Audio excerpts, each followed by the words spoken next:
Hello everyone. In this presentation I will be talking about parenting with regards to children learning and fostering empathy behavior.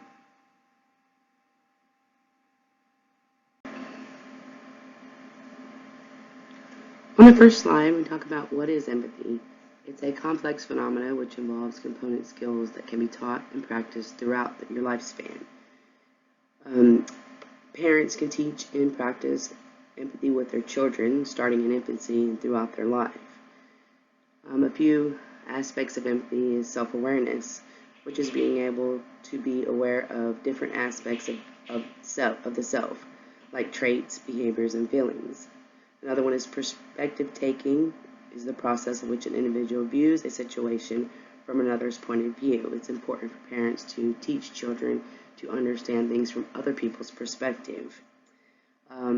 The other two areas is regulating the child's own emotional responses and helping the child to understand how they feel and what their emotions are. In turn, helps children to be openly responsive to other people and better communicate openly with others.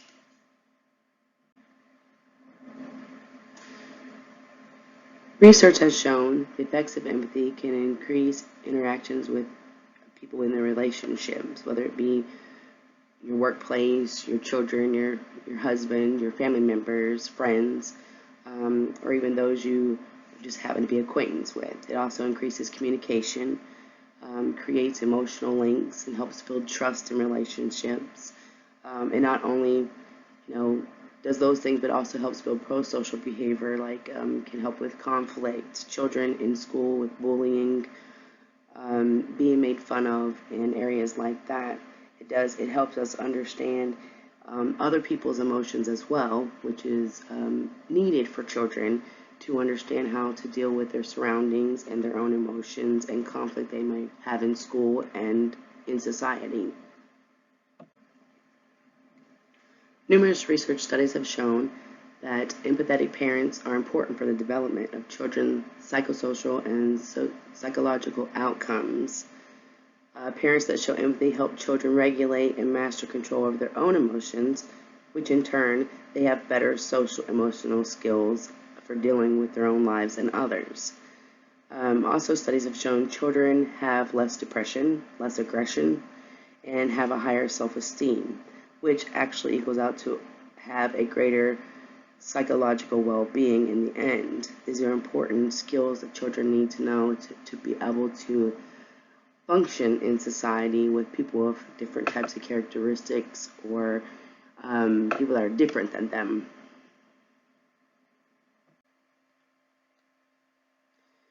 There have been numerous studies done on parenting style and child attachments, and research has shown that parenting style practices plays a major role in parent-child interactions. Attachment style plays a significant role in shaping how children form relationships, not only within their family, but with others. Parent-child interaction is a working model for what a child expects of others that they may come in contact to when they do enter society or the school system. The way parents manage their children decide how children respond to the world around them. The next slide, I will briefly go over parenting style practices just to have a general idea of what some of those are.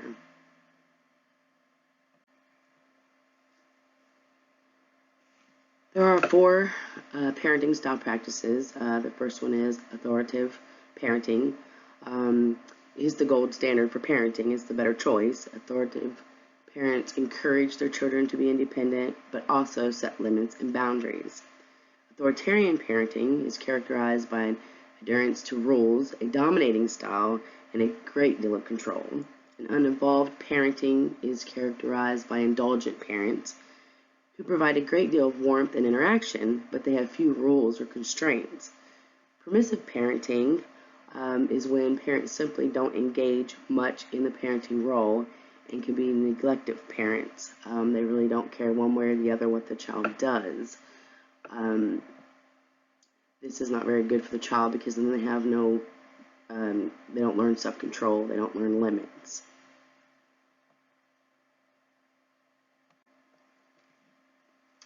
Child attachment is extremely important in parent-child interaction, and it plays a critical role in the development of empathy. The best attachment style for parent-child interaction would be the secure attachment, which is warm and nurturing, responsive caregiving that creates trust, high self-esteem, it fosters empathy, and perspective taking. Anxious and preoccupied, intermittently responsive caregiving create needy, dramatic, fearful, anxious children that need reinforcement of others to feel good about themselves, so they're not even sure of their own feelings. Avoidant is caregivers that are cold and rejecting, but not abusive, just cold, aloof, distant.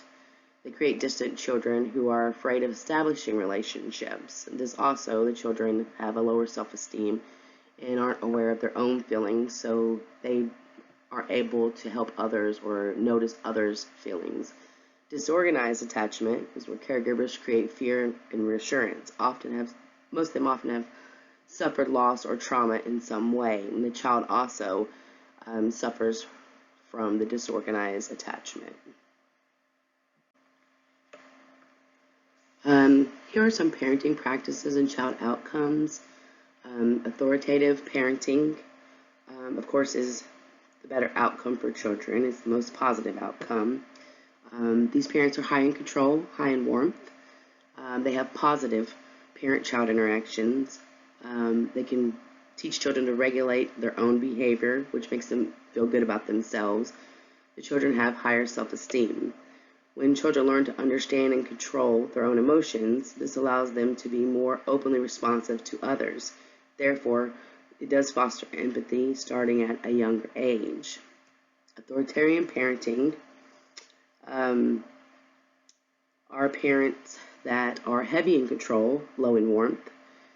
Children often are resentful of the parents for the controllingness. They have a hard time making decisions for themselves. A lot of children reach adolescence and they withdraw. They suffer from low self-esteem.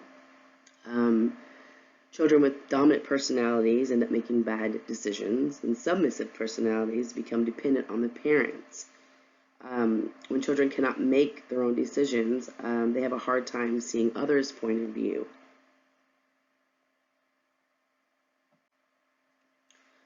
The other two parenting practices and child outcomes would be the permissive parenting, which is low in control, but they are high in warmth. Basically, the parents display love and affection, but they set no boundaries. Children actually influence the decision making more than the parent. Children end up being unprepared for the world. They display a great deal of immaturity. They have no self-control or self-regulation. With having no self-control and regulation, they have not been taught the boundaries that makes it difficult for them to be able to empathize with their peers or friends or others around them. The uninvolved parent, when you're parenting, is low in control but is also low in warmth. They show the child no concern. They don't do things for the child or against the child. There is little display of affection. So the child suffers from low self-esteem. A lot of these children end up doing juvenile delinquent things like stealing, cheating, fighting, lying, etc. These children feel that mostly they're alone in the world. They develop a sense of dislike for society, and this makes it difficult for them, and they don't understand others' perspectives because they have their own emotional and issues. Many people don't realize that empathy is the first display of empathy a child receives from a parent, and it plays a critical role in development. In the patterns of the child and parent interaction is critical because if the parent is attentive and sensitive towards the child, it feels the warmth and has basic needs met promptly, so the infant develops an instant bond with the caregiver. They learn to trust. They learn that when they cry, they're fed, changed, or they get picked up. Therefore, this is an aspect of developing security with infancy, which obviously is showing the child empathy through the parent's face and the lovingness and tenderness that the parent shows towards an infant. With toddlers, research has found that parent-child interaction is critical and is correlated with the development of empathy. Toddlers who have less or very little socializing skills with peers and others, if they attend daycare or only stay with relatives, they need parents who are going to respond to their distress, show caring practices. Toddlers who have positive home environments show more empathy and are less aggressive when they actually enter school environment.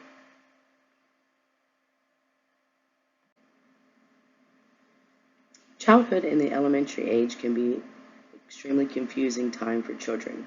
Parents who regularly take the cognitive perspective of others teach children to do so as well. When parents teach children about feelings and emotions that they may be having or feeling, they can encourage children to look at the situation in the perspective of another, which facilitates theory of mind in children. In turn, this has been shown to be associated with a greater development of a child's cognitive empathy skills. By the parent modeling empathetic responses, it shows their children how to be empathetic. Parents who use harsher discipline for children's mistakes has shown to have a long-term negative effect on children and eventually can affect the child's personality characteristics.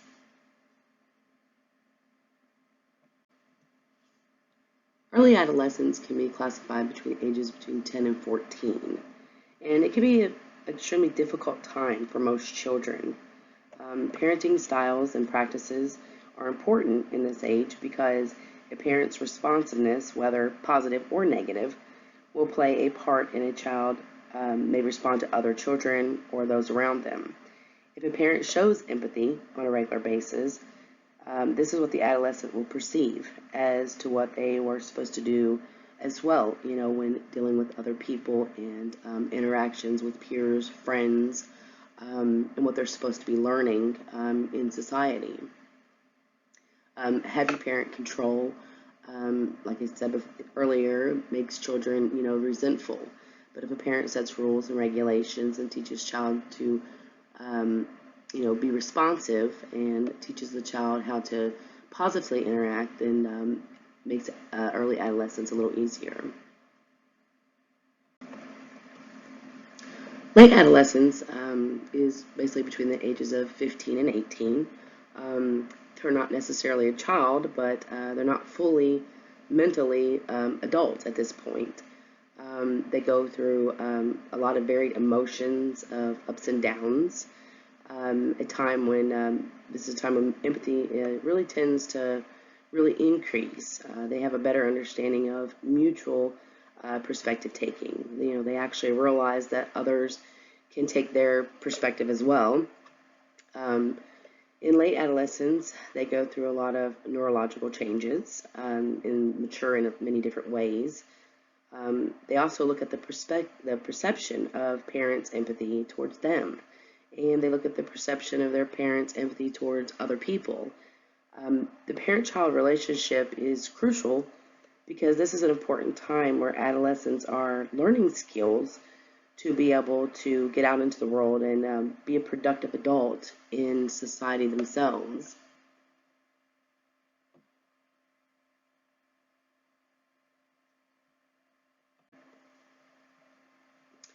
Before I ended this presentation, I wanted to touch on the effects of corporal punishment, spanking, smacking children. There's very much a lot of debate on the effects of corporal punishment as a form of discipline. Many studies have shown that it does provide an immediate increase of compliance, but does not actually teach a child the actual right from wrong or what they're doing wrong.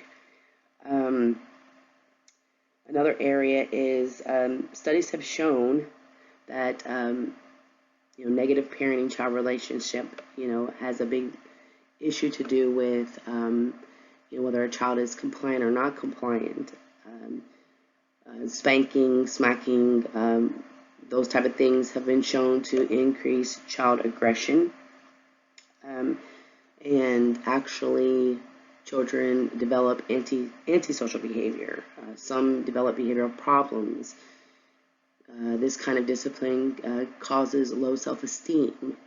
It also causes low moral internalization, and research has also shown that it's correlated with a lot of children with impaired cognitive ability.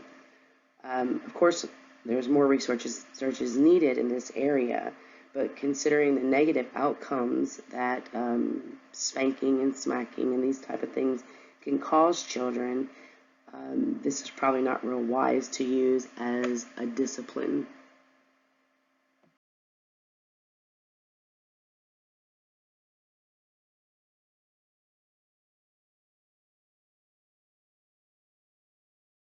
Spanking or emotional abuse through speaking can have a lifelong, devastating impact, especially on children below the age of 10. Since many children still need discipline and clear boundaries, you must have other options available to discipline your child when you've lost your patience. Now, here are a few suggestions. First of all, take a break. If your child has just acted out severely, you may want to put yourself in a timeout first. Take a breath and slow down. Your mind will be clear and you'll make better decisions if you are calm and focused. Give yourself a chance to calm down first for a few minutes before deciding how to discipline your child and to avoid potentially overreacting. You're the model. Since your job as a parent is to teach your child how to manage their own emotions, you need to make sure that your voice is calm and your body behavior is relaxed. Next, pick your words carefully and remember to speak respectfully to your child. This is a wonderful opportunity to teach your child how to speak to others without anger or contempt. Angry parents can be very scary and intimidating, and your child is soaking in every word and action from you. Rewind and slow down. One of the best things that you can teach your child is how to effectively understand and solve problems that frustrate and upset us.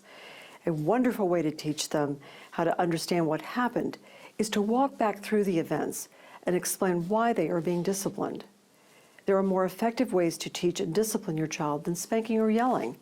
For instance, removal of privileges is a very effective punishment for most teenagers, since it restricts their own freedom, which is highly valued during these years. Finally, remember that every time your child needs to be disciplined, you have another opportunity to teach them the attitudes and the behaviors necessary for a successful and happy life. Have a question? Please send them to me by posting on our Facebook page. And for more information and tips, please follow me on Twitter at Dr. Gehring, like Gehring Up on Facebook, and please visit my blog at GehringUp.com. I'm Dr. Sylvia Gehring. As I end this presentation, I have added 10 tips for teaching empathy to children. First one is addressing children's own needs. It is important that children understand how they feel, their emotions. That would help them learn to, cope with negative emotions or positive emotions. And with the negative, teach them to handle daily stress, whether it be in kindergarten or the 10th grade. It helps children bounce back. Parents should treat their children as an individual. Children do have minds of their own. And to be able to talk about ways that they're feeling or the ways that influence their own behavior.